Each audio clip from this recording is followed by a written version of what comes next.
그럼 민수기 20장 1절 말씀은 이렇게 시작합니다. 읽었듯이 첫째 달에 이스라엘 온 회중이 신 광야 가데스에 이르렀다고 말씀합니다. 여러분, 민수기 19장과 20장 사이에는 38년의 세월이 이미 흘러가 버렸습니다. 드디어 38년 전에 이스라엘이 본격적으로 광야의 여정을 시작했던 가데스 바네아로 다시 돌아왔습니다. 그런데 잘 아시듯이 그곳은 모세에게는 두 번 다시 생각하고 싶지 않은 아픔의 장소였을 겁니다. 바로 열 정탐꾼이 불신과 불순종으로 모세를 반역하고 하나님의 인도하심을 거부한 장소였기 때문이죠. 그 불순종 때문에 가나안 땅을 곧바로 들어가지 못하고 광야로 방향을 돌려야 했던 땅이었습니다. 그때부터 링 반대로 환상 여행이라 그러죠. 돌고 갔던 자리 또 돌아오고 또 돌아오고. 그러다 결국 그들이 처음 출발한 자리에 드디어 도착을 한 것입니다. 이 시점이 바로 광야 40년째가 되는 해입니다. 그런데 바로 그 가데스에서 모세의 누이 미리암이 죽어 묻히게 되었다고 말씀합니다. 여러분, 미리암의 이 장례는요, 출애굽 당시에 20세 이상이었던 모든 출애굽 1세대의 종말을 상징적으로 보여주는 죽음이었습니다. 그리고 20장 29절에는 모세의 형 아론도 광야에서 생을 마치게 되었다고 말씀합니다. 한 세대가 다 저무른 것입니다. 그런데 여러분, 그 똑같은 자리에서 모세는 이스라엘 백성들이 어쩌면 불신앙의 원점으로 다시 돌아가고 있는 모습을 지금 보고 있는 겁니다. 여러분, 가데스는 물이 있어야 하는 사실 지역입니다. 거대한 오아시스 지역이거든요. 오아시스라고 기대하고 갔는데 마실 물이 없는 겁니다. 여러분, 우리 인생에서 물을 기대했던 곳에서 물이 없으면 실망과 함께 분노가 일어나죠. 사람들은 또다시 절망합니다. 백성은 다시 모세와 아론에게 모여들었습니다. 그리고 모세를 향해 불평과 원망을 쏟아놓기 시작합니다. 눈에 보이는 리더들에게 분풀이를 합니다. 뭐라고 하죠? 차라리 우리 동족들이 죽었을 때 같이 죽었으면 좋았겠다고. 어째서 왜 우리를 이집트에서 불러내 이 고약한 땅으로 인도하여서 여기서 죽게 하느냐고 백성은 모세와 다투면서 말했다고 합니다. 여러분, 이 다투었다라는 의미는 모세에게 아주 고약하게 거칠게 항의했다는 것입니다. 여러분, 이때 광야 세대에 제일 나이 많은 사람이 몇 살이었을까요? 아론과 모세 빼고.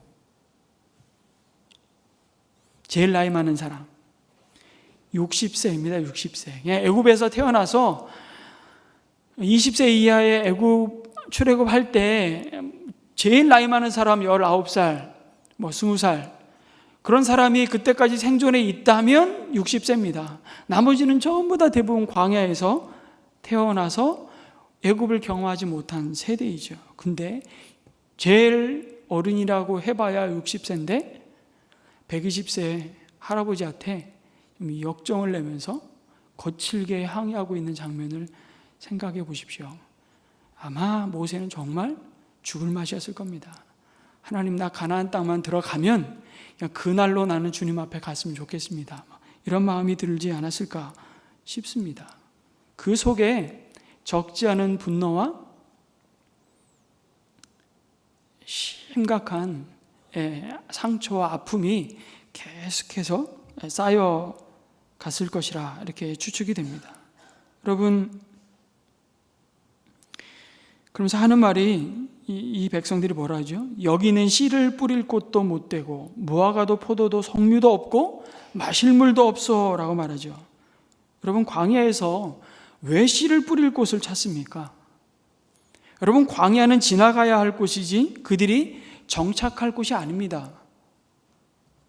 뭐를 잃어버린 거죠? 행군의 목적을 잃어버린 것입니다. 그러니까 나오는 것은 불평과 원망밖에 없는 것이 바로 광야입니다.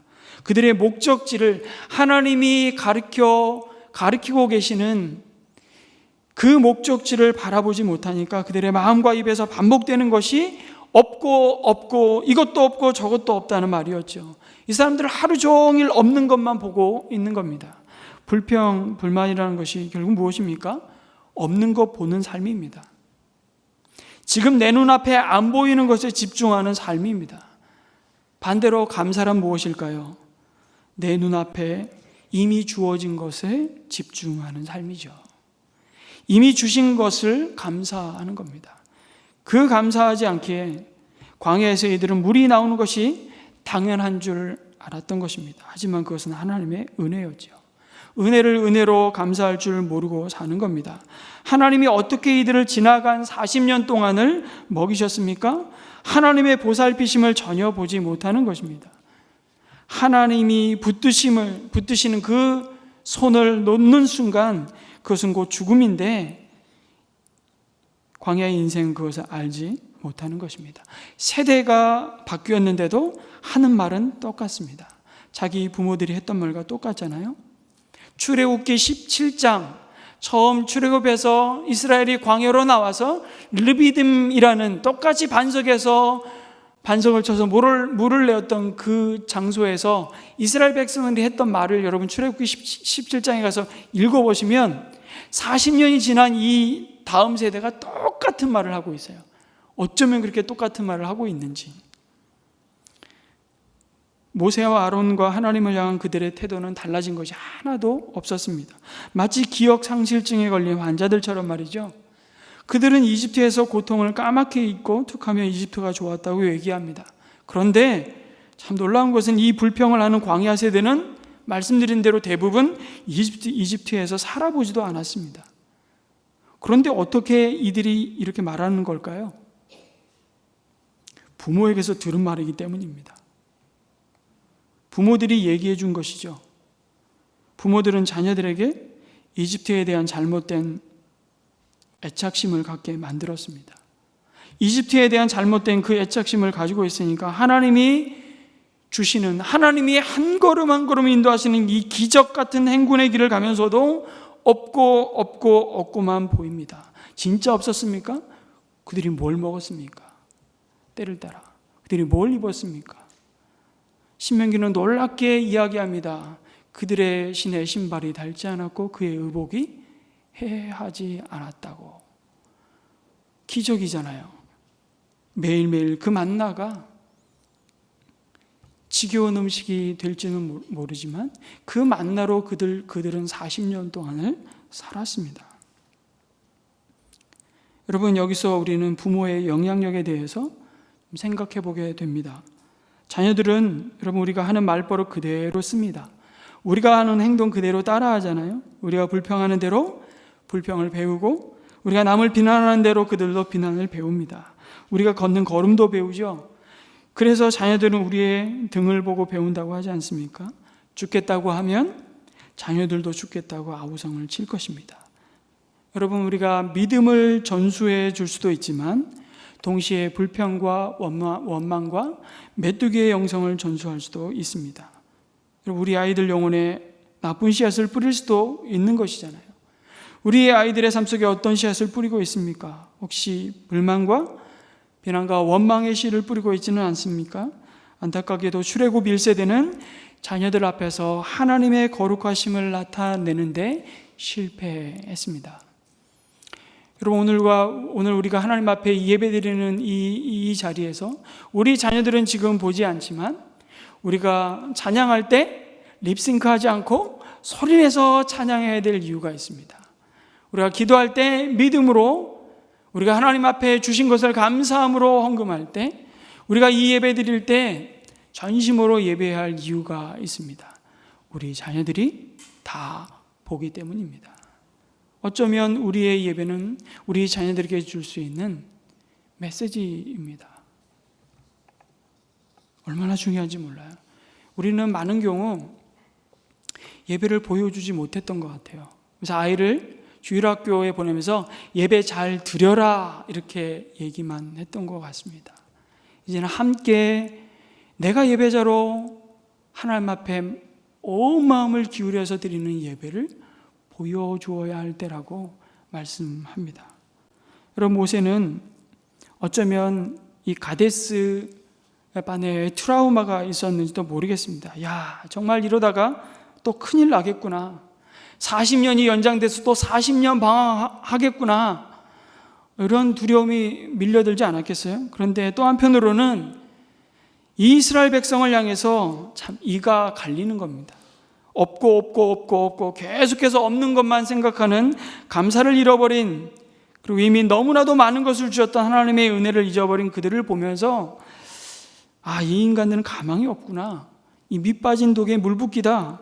아무리 하나님의 은혜가 부어줘도 소용없을 거라 생각했는지도 모르겠습니다. 여러분, 모세와 아론은 과거에도 이미 이런 원망과 불평을 수도 없이 들었습니다. 그리고 해결책은 하나님께 있다는 것을 잘 알았죠. 그래서 그럼에도 회중을 떠나 다시 모세와 아론은 엎드립니다. 회막 입구에 바짝 엎드립니다. 그러자 여호와의 영광이 그들에게 나타났습니다. 여러분, 제가 알기로는 이 영광은요, 솔로몬이 성전을 짓고 하나님의 쉐키나, 하나님의 놀라운 영광이 임하는 때까지 두 번 다시 하나님의 영광이 이렇게 임하지 않는 걸로 저는 기억합니다.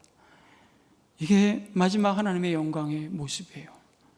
그리고 하나님 모세에게 지시하셨습니다. 지팡이를 잡아라. 그리고 내 백성을 너와 아론 앞에 불러 모아라. 그리고 그들이 보는 앞에서 바위를 명하여 물을 내도록 하라는 명령을 받습니다.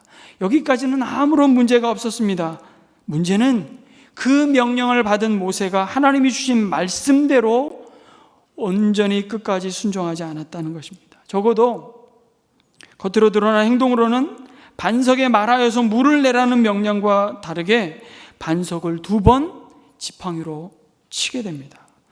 결과적으로 온 백성과 가축에 물이 공급되었죠. 여러분, 생각해 보세요. 200만이나 될 법한 사람과 가축이 다 목을 축이고 만족했다면 그 바위에서 솟아난 물은요, 폭포수와 같았을 거예요. 이 기적을 지금 경험하는 거죠. 아니, 문제가 해결되었으니 그러면 된 것 아닙니까? 문제가 해결되었다고 다 된 것이 아니라는 것이 문제죠.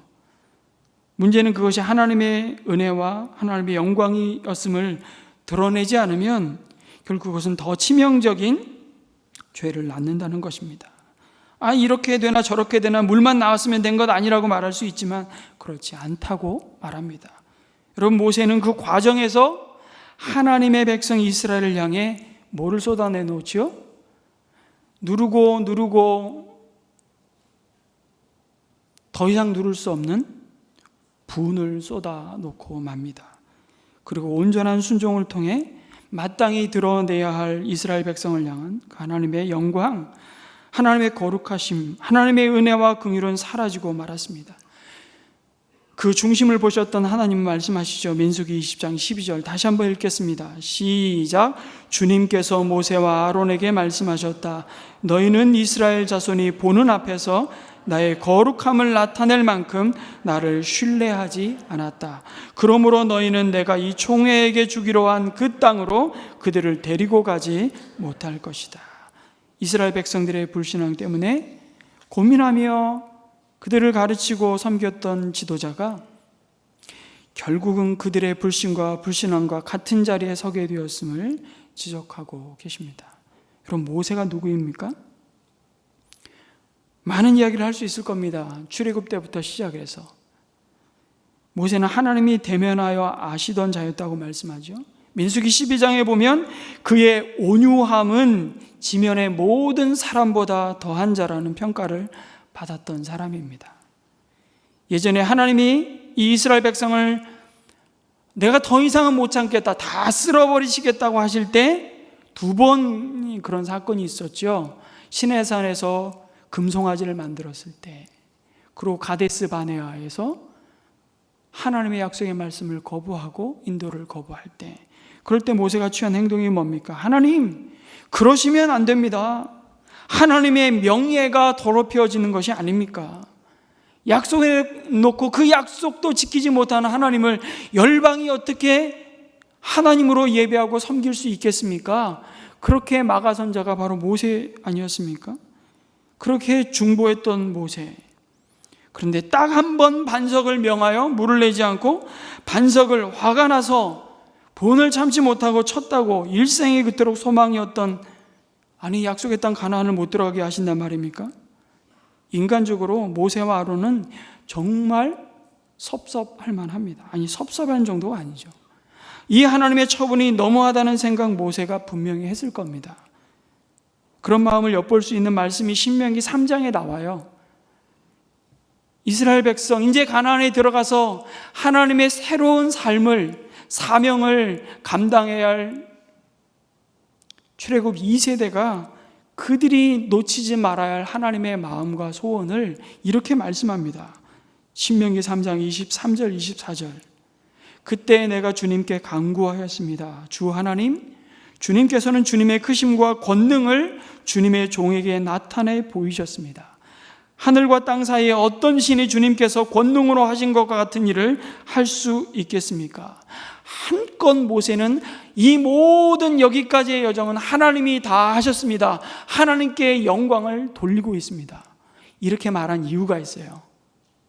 그 다음 말을 하고 싶어서. 같이 읽습니다. 시작. 부디 저를 건너가게 하여 주십시오. 그래서 요단 저쪽 아름다운 땅과 아름다운 산과 레바논을 보게 하여 주십시오. 하나님으로부터 어떤 답이 주어졌을까요? 사실 그 다음에 답이 나와요. 25절에 이렇게 말씀하십니다. 모세야, 그만하면 됐다.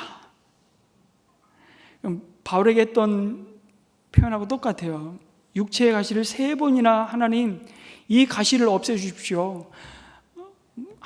하나님이 바울에게 놀라운 권능을 주셔서 죽은 자도 살리고 놀라운 기적을 바울을 통해서 행하셨는데 정작 자신의 육체의 고통을 끊임없이 가져다주는 가시는 뭔지는 모르겠지만 이것 좀 제거해달라고 기도하는데 하나님은 바울에게 뭐라고 하세요? 내 은혜가 내게 족하다. 내가 너에게 준 은혜가 그것으로 충분하다. 그러면서 내가 자고하지 않게 하시려고 그 육체의 가시를 허락했다라고 말씀하시지 않습니까? 모세에게 어쩌면 똑같은 말을 했는지도 모르겠습니다. 족하다, 여기까지 하자, 그만하자라는 말씀하십니다. 그 말은 더 이상 나에게 하지 말아라. 하나님은 모세를 향한 마음을 돌이키지 않습니다. 얼마나 모세의 마음이 점이었을까요? 기력이 쇠한 것도 아니었습니다. 난 들어가 봐야 좋은 세월 보내긴 틀렸기 때문에 못 들어가는 것도 아니었습니다. 여러분, 모세는 120세에 죽을 때 그의 눈이 흐리지 않았고 기력이 쇠하지 않았다고 신명기 34장 7절에 말씀합니다. 그러니 모세의 마음은 더 찢어지는 겁니다. 여러분, 하나님의 거룩함을 나타내지 않았던 이 모세와 같은 치명적인 죄는 가만히 보니까 그의 마음속에 누르고 눌렀던, 그러나 어느 순간 폭발해버린 불일 듯 일어나는 분노를 다스리지 못하는 데서부터 시작됨을 봅니다. 여러분, 모세가 10절에서 바위 앞에 이스라엘 백성을 불러 모은 다음에 백성을 향해서 뭐라 그러죠? 10절에 반역자들은 들으시오 이렇게 말합니다. 여러분, 이 말은 그냥 읽으면 안 돼요. 막 호통을 치면서 계속해서 반역하는, 물론 이스라엘 백성을 보면서 이런 말 일면 합당한 것 같이 보이는데 당연한 것 같지만 그 말은 모세가 판단할 영역이 아니었다는 겁니다. 시편 106편 32절에서 34절에 이스라엘의 광해 역사를 회상하면서 시편의 시인은 이렇게 노래합니다. 그 본문도 한번 읽어보겠습니다. 시작. 그들이 또 무리바 물가에서 주님을 노하시게 하였으므로 이 일로 모세까지 화를 입었으니 그들이 모세의 기분을 상하게 하여 모세가 망령되이 말을 하였기 때문입니다. 망령되 말 한마디가 모세 인생의 가장 슬픈 아픔을 가져옵니다. 여러분, 망령된 말이 무엇이었을까요? 이 말이죠. 이 반역한 무리들아, 이 망할 자식들아, 제가 좀 의역을 해보면 전혀 소망이 없는 이 악한 놈들아, 이렇게 말하는 거예요. 아주 싹수가 노랗다는 겁니다. 38년 전 가데스에서 이스라엘 온 백성이 하나님의 행하실 역사를 믿지 못하고요, 하나님의 거룩함을 나타내지 못했던 것처럼 이번에는 하나님이 그 백성을 긍휼히 여기셔서 물을 주시겠다는데 모세가 오히려 그 백성을 분노함으로 정죄하고 있습니다. 하나님의 행하심을 믿지 못했던 것이 그가 가나안을 못 들어가게 된 이유가 되고 맙니다. 여러분, 왜 모세가 이렇게까지 망가지고 말았던 것일까요? 그 이유 가운데 한 가지는 자신의 분노를 다루는데 실패했기 때문입니다. 지면의 모든 사람보다 온유했던 모세가 자신에게 쏟아지는 분노로 받아버리고 말았던 것입니다. 분노로 반응할 때 우리는 하나님의 거룩함을 가로막게 된다는 것이죠. 하나님의 사랑과 은혜가 빠져버린 그 분노가 악이라고 말씀하십니다. 그래서 여러분, 혈기 중에 정말 절망하는 가운데 누군가를 원망 중에 우리가 쏟아내었던 분노는요, 하나님께서 기뻐하지 않으심을 봅니다. 그 이유가 설령 정당하다 할지라도 이 망할 놈들아, 여기에 하나님의 사랑과 은혜를 잃어버린 깊은 모세의 분노가 담겨져 있었던 겁니다. 여러분, 인간이 화를 낼 때 그것이 치명적인 문제가 되는 이유는 그 화가 의로운 것이든 아니든 좀처럼 통제하기 쉽지 않다는 데 있습니다. 바로 여기에 중요한 문제가 발생하는데, 분노해야 마땅한 대상에게 그냥 마땅한 몫으로 갚아주는 그 정의로움, 그 수준을 유지하기가 쉽지 않다는 겁니다. 그래서 분노는 결과적으로 하나님의 의를 이루지 못하게 만듭니다. 하나님의 거룩과 하나님의 영광을 가리우고 마는 겁니다. 야고보서 1장 19절에서 20절을 통해서 이 분노에 대해서 이렇게 가르치죠. 같이 또 한번 읽습니다. 시작. 사랑하는 형제자매 여러분은 이것을 알아두십시오. 누구든지 듣기는 빨리 하고 말하기는 더디하고 노하기는 더디하십시오. 노하는 사람은 하나님의 의를 이루지 못하기 때문입니다. 분노가, 그 화가 하나님의 거룩함을, 하나님의 의를 나타낼 수 없다고 말씀하십니다. 그리고 결국 분노를 잘 다스리지 않으면 결국 큰 재앙을 몰고 오죠. 많은 것을 우리는 잃어버립니다. 여러분이 평생 쌓아왔던 그 평판을 한순간의 분노로 다 쏟아버리고 마는 경험들을 종종 합니다. 마음의 평안을 잃어버리죠. 우리의 관계를 잃어버립니다. 신뢰를 잃어버리고 마침내 우리의 인격을 다 잃게 됩니다. 분노는 그처럼 생의 수레바퀴를 불사르는, 우리 말에 담긴 그 분노 한마디가 우리의 온 생의 수레바퀴를 불사르기 쉽다고 야고보서는 경고합니다. 그래서 여러분이 성질을 내서 하나님의 뜻을 이룰 방법이 그리 많지 않습니다. 그래서 홧김에 뭐를 하면 안 됩니다. 여러분, 이스라엘 백성들이 지금 홧김에 모세와 아론과 사실은 하나님과 다투지 않습니까? 홧김에. 그래서 차라리 죽었더라면, 여러분, 그리스도인에게, 하나님의 백성에게 절대 입 밖에 내지 말아야 할 한마디가 있다면 죽었으면 좋겠는데, 이 말입니다. 절대 하면 안 되는 말. 홧김에 하는 거예요. 홧김에. 모세도 홧김에 니까지 것들이 이 물을 지금 마신다고? 홧김에 이 반역한 자들아 들으라 하고 말하면서 하나님보다 자신이 더 큰 소리로 지금 모세는 분을 40년 동안 눌러놓은 분을 폭발시키고 있는 거예요. 하나님 그걸 장면을 보셨어요. 그런데 나중에 민수에 가면 나중에 이렇게 말씀하시죠. 이스라엘 백성이 다툼으로 그곳을 무리바라고 했는데 나중에 민수에 가면 뭐라고 얘기하시냐면 모세가 하나님과 다투었기 때문에 내가 가나안 땅에 못 들어간다, 이렇게 말씀하세요. 이스라엘 백성들이 하나님과 다투는 그 자리에 모세가 불을 끄는 것이 아니라 휘발유를 끼얹어 버리고 말았던 것이죠. 여러분, 그래서 홧김에 저지르는 거 있잖아요. 지금 다음 달 먹을 쌀도 없는데 얘입니다. 얘. 철딱선이 없는 남편이 이게 IT에 이게 민감하고 이게 모든 기계는 하여튼 먼저 써봐야 되는 분들이 있잖아요. 신상품 접히는 핸드폰 나왔다고 지르는 겁니다. 그래놓고 아내에게 가서 하는 변명이 난 안 하려고 했는데 지름신이 자꾸 와서 하라고 해서 할 수 없이 했다고. 홧김에 물건 사지 마세요. 홧김에 직장 사표 내지 마세요. 홧김에 가정 깨지 마세요. 홧김에 때려치지 마세요. 홧김에 난 너하고 더 이상 이제 안 사귈 거야. 그런 말 하지 마세요. 홧김에 한 일 쳐놓고 후회하지 않는 일 별로 없습니다. 화가 나면 어떻게 하라고요? 에베소서에서 말씀하셨잖아요. 야고보서에서 어떻게 하라고요? 천천히 하라고요. 그 한순간에 홧김에 저지른 폭발 때문에 얼마나 큰 손실과 뒷수습을 한평생 해야 되는지 모릅니다. 홧김에 찌른 것 때문에 한평생 전과자가 되고요. 홧김에 내지른 그 말 한마디 때문에 평생 아내와 혹은 남편과 자녀에게 씻을 수 없는 상처를 주기도 합니다. 여러분, 분노는 절대로 다음과 같은 방식으로 해결될 수 없습니다. 그 다음과 같은 세 가지 방법, 우리가 다 똑같아요. 그 세 가지가 뭘까요? 폭발하는 겁니다. 모세인 두 가지 모습이 나타나는데요. 폭발하는 거예요. 분노를 폭발시키는 것이죠. 때려 부수고 소리 지르고. 여러분, 스트레스 해소방 요즘엔 별로 없는데요. 한때 이게 유행이었어요. 그냥 이렇게 헬멧 쓰고 이게 다 이게 이렇게 안전장치 한 다음에 야구방망이 하나 쥐어주고 내가 돈을 내는 액수에 따라서 내가 때려 부술 수 있는 대상이 바뀌어요.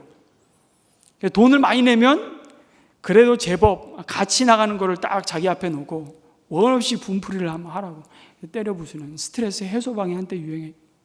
여러분, 그렇게 한다고 분노가 사라질까요? 분노는 분출하면 분출할수록 여러분 더 커질 수밖에 없습니다. 두 번째는 화풀이하는 거잖아요. 이건 이런 방식에 너는 죽고 나는 좀 살아야 되겠다 이겁니다. 직장에서 너무너무 기분 나쁜 일을 경험하고 상사에게 꾸중 듣고 집에 와서 그것을 풀어야 하는데 누구에게 화풀이합니까? 그러니까 이게 제일 가까운 사람에게 우리는 실수할 때가 너무 많아요. 아내에게 하죠. 그럼 아내는 너무 억울해합니다. 누구에게 풀겠어요? 자식에게 풉니다. 그럼 자식은 누구에게 대상이 없으니까 집을 나가든지 아니면 개에게 풀죠. 엄마 안 볼 때 한번 걷어차거나. 그럼 개는 누구에게 풀까요? 엊그제 산 몇십만 원짜리 운동화를 그냥 씹어 먹는 겁니다. 지근지근 씹죠. 이게 악순환이잖아요. 가장 나쁜 것은 여러분 세 번째 억누르는 겁니다. 이 모세가 이 세 번째도 해당이 돼요. 이것은 이겁니다. 너는 살고 나는 죽을게. 그 속에다가 차곡차곡 여행 가방 쌓듯이 쌓아놓으면 언젠가 폭발합니다. 여러분 병듭니다. 그래서 화병이라고 하죠.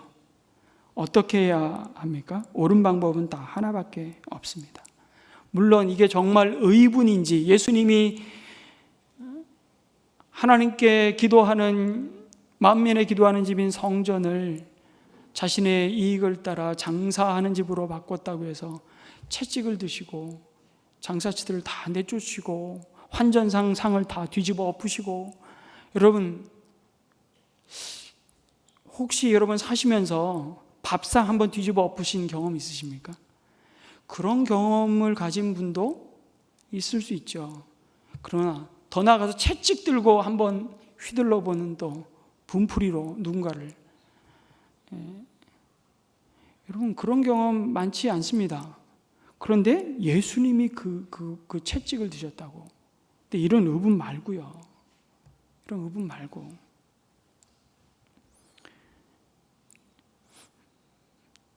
여러분 정말 이 분노를 해결할 수 있는 방법은 다 하나입니다. 십자가 앞으로 가지고 가는 겁니다. 하나님 그 십자가에서 우리에게 쏟아 부을 모든 진노를 그 아들에게 쏟아 부으셨습니다. 그리고 그 십자가의 용서의 현장이 아니면 절대로 내 마음의 분노가 삭지를 않습니다. 여러분 모세의 온유함이 40년 광야 생활을 하면서 불평분만하는 그 군중들과 끊임없이 부대끼면서 바닥을 결국 드러냈습니다. 여러분 우리 자신의 그 착함과 온유함과 그 의로움은요 금방 바닥을 드러냅니다. 우리도 예외가 될 수 없습니다. 그래서 우리는 어쩌면 그 자신의 연약함을 빨리 인정하고 기도하면서 성령의 도우심을 구해야 하는 겁니다. 분노를 분노로 받지 않으려고 하면 십자가의 은혜로 우리의 가슴을 처음부터 끝까지 채우는 방법밖에 없습니다. 김동호 목사님이 지난주에 하셨던 정말 말씀 중에 저는 하나님의 은혜가 먼저 내 마음에 가득 채워지면 그 다음부터 아무리 바깥으로부터 환경으로부터 나를 비난하고 원망하고 저주하고 비난할지라도 그것이 내 마음에 자리 잡을 곳이 없다. 맞습니다. 정말 정답입니다. 하나님의 은혜로 우리의 마음을 먼저 끊임없이 채우는 자리에 나아가는 것이죠. 그것이 우리에게 주신 은혜의 자리, 예배의 자리일 수 있습니다. 기도의 자리이죠. 왜 분노하게 될까? 결국 그 은혜를 망각하기 때문입니다. 하나님의 영광 속에서 살아가는 그래서 진정한 삶은요, 내가 내 의지를 갖고 열심히 완벽한 삶을 사는 것이 아니라 사실은 은혜로 가득한 삶이라고 말씀합니다. 우리 가슴을 은혜로 채울 때 우린 비로소 너그러워질 수 있기 때문이죠. 그래서 에베소서 4장 31절 이하에 이렇게 사도 바울도 권면합니다. 같이 읽습니다. 시작. 모든 악독과 격정과 분노와 소란과 욕설은 모든 악의와 함께 내버리십시오. 서로 친절히 대하며 불쌍히 여기며 하나님께서 그리스도 안에서 여러분을 용서하신 것과 같이 서로 용서하십시오. 여러분, 격한 감정을 성령 하나님의 통제 아래 놓아야 한다고 말씀합니다. 그렇지 않으면 하나님의 일을 능력 있게 하면서도 그 결과 열매를 보면서도 우리는 하나님의 거룩함을 무너뜨릴 수 있습니다. 분노에는 교만과 함께 자기 의가 밑바닥에 깔려있기 때문이죠. 결국 이 분노로 인해서 하나님께 불순종하게 되는 모세의 모습을 통해 우리가 붙잡는 교훈이 또 하나 있습니다. 분노는 결국 하나님의 권위를 무너뜨린다는 겁니다. 그리고 교만하게 되죠. 여러분, 그 교만이 분노의 마음을 타고 어느새 모세의 삶을 조종하고 있는 겁니다. 그래서 모세의 망령된 말은 어떻게 이어집니까? 우리가 이 바위에서 당신들이 마실 물을 나오게 하리오, 이렇게 말합니다. 누가요? 우리가 너희를 위해서 물을 한번 또 내볼까? 여러분, 이 말이 얼마나 건방진 말인지 모릅니다. 반석에서 물을 내신 분은 하나님이시잖아요. 모세는 하나님의 통로였을 뿐입니다. 그런데 하나님을 잊어버리면 내가 주인처럼 행동하게 됩니다. 언제 모세와 아론이 물을 내었습니까? 언제 그들이 이스라엘 백성을 먹였습니까? 언제 그들이 광야의 길잡이가 되었습니까? 바로 교만에 빠져서 자기 마음을 다스리지 못했던 것이죠. 하나님이 하시는 일을 마치 자기가 하는 일처럼 바꿔버렸습니다. 제일 무서운 사실은 심각한 죄에 빠지고 맙니다. 기적의 주체를 바꿔버리는 일을 행하고 맙니다. 그리고 이스라엘 백성이 드리는 찬송과 하나님이 받으셔야 할 영광을 결과적으로 모세가 가로채고 있는 망령됨을 가져왔습니다. 우리가 너희를 위해서 반석에서 물을 또 한번 내볼까? 왜 이것이 모세가 그 오매불망 기다려온 가나안 땅에 들어가지 못할 만큼 징계를 받는 엄청난 일이 되었는가? 이 망령된 말에는요, 하나님의 은혜가 사라지고 그 일에 쓰임받은 누구만 남기 때문에요? 영웅만 남기 때문에 그렇습니다. 하나님의 거룩함이 아니라 자신의 거룩함을 드러내고 말았던 것이죠. 여러분, 어떤 인간도 스스로 빛날 수 없습니다. 오직 하나님의 은혜의 빛을 우리 모두는 반사하는 자일 뿐이에요. 모세는 순간 그것을 망각한 것입니다. 그래서 이 교만이라고 하는 것이요, 내 스스로 하나님처럼 높이는 마음이고 결국 자신이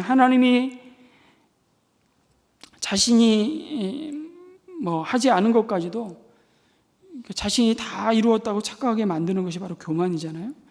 그래서 교만한 마음에 하나님의 은혜가 깃들 수 없습니다. 교만한 마음에는 하나님의 마음을 담을 수가 없는 것이죠. 이 교만이 모세로 하여금 결국은 선택적인 부분적인 순종만 하게 만듭니다. 하나님이 모세에게 지팡이를 잡으라고 하신 이유가 뭘까요? 지팡이를 잡으라고 하잖아요. 순종합니다. 여러분, 그 모세의 지팡이는요, 언제나 모세의 능력이 아니었습니다. 이제부터 하나님이 일하시고 자신이 누구이신지를 증거하고 나타내는 역할을 했죠. 모세의 지팡이 자체에 어떤 능력이 있었던 것이 아닙니다. 뿐만 아니라 그 지팡이를 잡고 있는 모세의 영광을 나타내는 것도 아니었습니다. 그런데 모세가 그 지팡이를 잡는 것까지는 순종했는데 문제는 그 다음이었잖아요. 모세는 어느새 그 지팡이를 의지하고 있고, 어느새 자신의 혈기를 부리고 있고, 어느새 백성에게 분노하고 있고, 어느새 이스라엘 백성 위에 군림하고 있는 불순종의 길로 갑니다. 여러분, 믿음은요, 끝까지 순종하는 겁니다. 믿음은 끝까지 겸손한 것입니다. 그런데 광야에서 이런 일을 한두 번 겪은 것도 아닌 모세는 어쩌면 지난번 경험을 의지해서 물을 냈는지도 모르겠습니다. 하나님, 지난번에 리비딤에서 반석을 치라 그러지 않았습니까? 하나님이 좀 일관성이 있으셔야지. 아니, 지금은 예전엔 치라 그러고 지금은 왜 명령하라고 하십니까? 자기의, 그래서 하나님 말씀보다도 자기의 경험과 판단과 자신의 생각을 앞세운 나머지 반석을 2번 치다가 하나님의 영광을 가렸던 것이죠. 그 부분적인 순종, 모세 자신의 선택적인 순종, 결국 그것은 철저한 불순종이 되고 맙니다. 여러분, 그것이 문제였습니다. 온전히 신뢰하고 온전히 순종하는 것만이 하나님의 거룩하심을 나타내는 것인데, 어느 대학교 다니는 아들이 아버지에게 자동차 좀 빌려달라고 합니다. 이 녀석아, 내가 학점 제대로 따고 그때 머리가 굉장히 엉망이었는지 장발이었는지 머리 좀 단정하게 좀 깎아라. 아버지 2가지 요구를 했습니다. 그러면 내가 좀 생각해 볼게. 그리고 얼마 후에 아들이 자동차 좀 또 빌려주세요 라고 찾아왔는데 학점을 잘 땄던 것 같아요. 그래, 너 학점 제대로 땄다고 하는데 근데 왜 장발머리는 안 깎는 거냐? 그랬더니 아들이 하는 말이, 제가 그동안 성경 공부 좀 했는데요, 모세, 엘리야, 예수님 다 머리를 기르고 계셨더군요. 그래서 저도 좀 기르렵니다. 아버지 하는 말씀이, 그래, 그분들은 다 걸어 다니셨단다. 너도 걸어 다녀라. 유머죠. 여러분, 끝까지 자기가 순종하고 싶은 것만 순종하는 것이 아니라 하나님 말씀하시면 싫어도, 그게 틀린 것 같아 보여도, 돌아가는 것 같아도, 내 성질에 안 맞아도 순종하는 자에게 복이 있을 줄 믿습니다. 그렇다면 이 하나님의 거룩을 가로막는 이 교만과 분노와 결국 이 불순종으로부터 자신의 믿음을 지키는 귀한 경건의 훈련이 좀 필요한데요. 저는 마지막으로 헨리 나우엔이 제안한 3가지 훈련 말씀드리고 마치겠습니다. 첫 번째, 이 훈련을 헨리 나우엔이 이렇게 이름을 붙였어요. 희미해지는 훈련이다. 참 이름을 잘 붙여요. 희미해지는 훈련. 그 희미해지는 훈련 3가지가 담고 있는 내용이 뭐냐면요, 첫째가 작아지는 훈련이라고 말합니다. 사람들은요, 항상 큰 일을 하기 원합니다. 누가 보아도 드러나고 빛나는 일을 하기 원합니다. 그래서 큰 자리와 큰 사람이 되기를 소원하죠. 그래서 유독 대자를 쓰는 것을 좋아합니다. 대권, 대학교, 동네 다리 하나 놓고서도 대교 이러지 않습니까? 큰 대자를 붙이는 것도 다 이런 욕구에서 비롯된 것 같아요. 그러나 진정 큰 사람이 되고 싶다면 약하고 힘든 사람들을 위한 자리에 내 자신을 세워보고 작고 정말 아무도 주목하지 않는 그 평범한 일들을 오늘 나에게 주신 하나님의 일로 알고 죽게 하듯 해가는 것, 그 순종, 그것이 작아지는 훈련. 2번째는 숨는 훈련이라고 나우에는 얘기합니다. 숨는 훈련. 왠지 여러분 어릴 때부터 우리 가슴속에는 스타가 되고 싶어하는 욕구가 있잖아요. 왠지 사람들로부터 칭찬을 받아야 행복하게 우리는 느낍니다. 그러나 그 명성을 얻고자 하는 욕구는 채워지지 않는 갈증과도 같은 것입니다. 많은 스타들이 일어났다가 이렇게 스크린에서 사라져가는 모습을 볼 때마다 좀 안쓰럽다는 생각을 좀 자주 하는데, 왜냐하면 끝이 너무 보이니까. 그래서 연예인이 되고 싶어하는 우리 청소년들이 참 많습니다. 제 딸 얘기하고 싶지는 않은데요. 여러분, 근데 그 길 끝에 마주해야 될 현실을 가만히 생각해 보면 다 똑같거든요. 언젠가는 나보다 더 인기 있는 스타들이 올라오잖아요. 나는 사라져야 되는데 그것을 견디기가 어려운 거예요. 그래서 다 자기 길로 가잖아요. 참 아픈 선택을 하는 스타들을 우리는 종종 봅니다. 마치 그런 것과 같아요. 그런데 나 외에는 숨는 훈련이 우리에게 필요하다고 말합니다. 여기야말로 진짜 익명적 헌신을 하라고, 그 헌신을 통해서 우리는 하나님께 영광을 돌리기를 하나님 더 기뻐하신다고. 여러분, 아무도 주목해 주지 않아도 하나님은 보고 계세요. 하나님은 아세요. 하나님은 기억하세요. 그러면 that's all 된 거 아니에요? 여러분, 우리는 그걸 너무 잊어버릴 때가 많아요. 숨는 훈련이 필요하다고. 마지막으로 약해지는 훈련입니다. 여러분, 우리 성공할수록 사람들을 자꾸 조종하려고 해요. 내게 힘이 있다는 거예요. 컨트롤할 수 있는 힘을 갖고 있다고 믿는 겁니다. 그것을 무척 즐기고요, 소원합니다. 그러나 하나님의 리더십은 전혀 다릅니다. 만왕의 왕이신 예수님이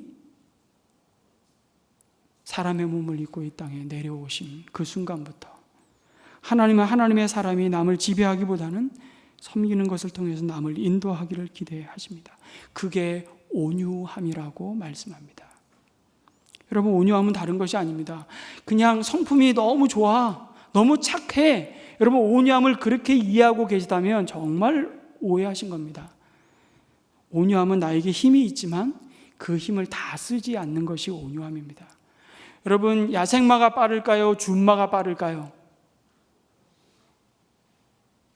야생마가 빨라요? 준마가 빨라요? 잘 모르세요? 야생마가 빠릅니다. 다시 묻겠습니다. 빠른 야생마를 타시겠습니까? 준마를 타시겠습니까? 빠르다고 야생마, 자기 가고 싶은 대로 미친 듯이 달려가는 야생마를 타는 사람은 없습니다.